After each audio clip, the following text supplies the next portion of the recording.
بسم اللہ الرحمن الرحیم۔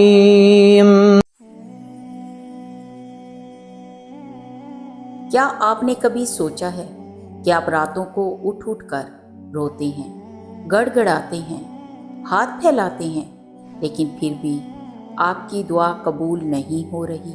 آپ کو لگتا ہے کہ شاید اللہ سن نہیں رہا، یا شاید آپ کی قسمت ہی خراب ہے۔ لیکن حقیقت یہ ہے کہ مسئلہ آپ کی دعا میں نہیں، نہ ہی آپ کے رونے میں ہے۔ مسئلہ صرف ایک لفظ میں ہے جو آپ کی دعا اور اس کی قبولیت کے درمیان دیوار بن کر کھڑا ہے۔ آج کی اس ویڈیو میں ہم اسی ایک لفظ کے بارے میں بات کریں گے جو آپ کی زندگی بدل دے گا۔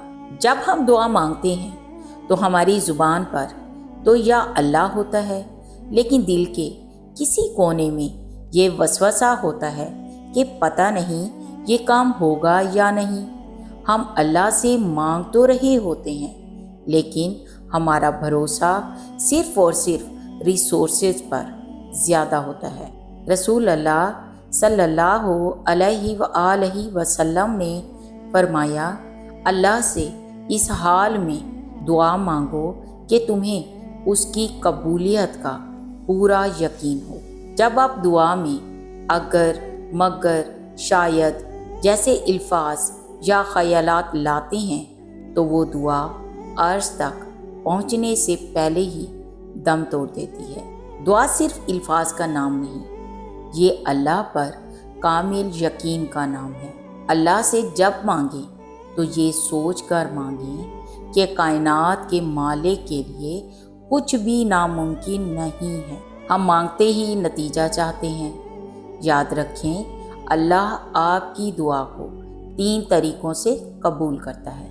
یا تو وہ فوراً دے دیتا ہے جو چیز آپ مانگتے ہیں، یا پھر اس کے بدلے کوئی بڑی مصیبت آپ سے ٹال دیتا ہے، یا پھر اس دعا کو آپ کے لیے آخرت کے لیے ذخیرہ کر لیتا ہے۔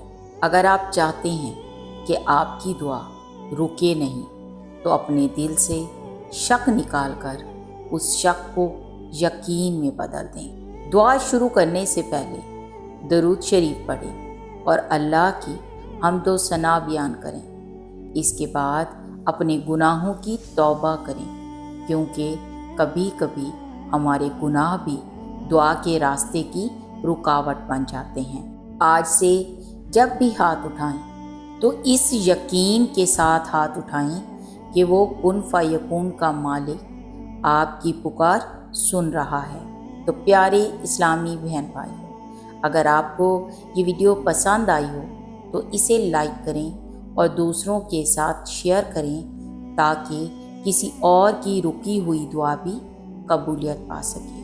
اپنا بہت خیال رکھیے گا۔ اللہ حافظ۔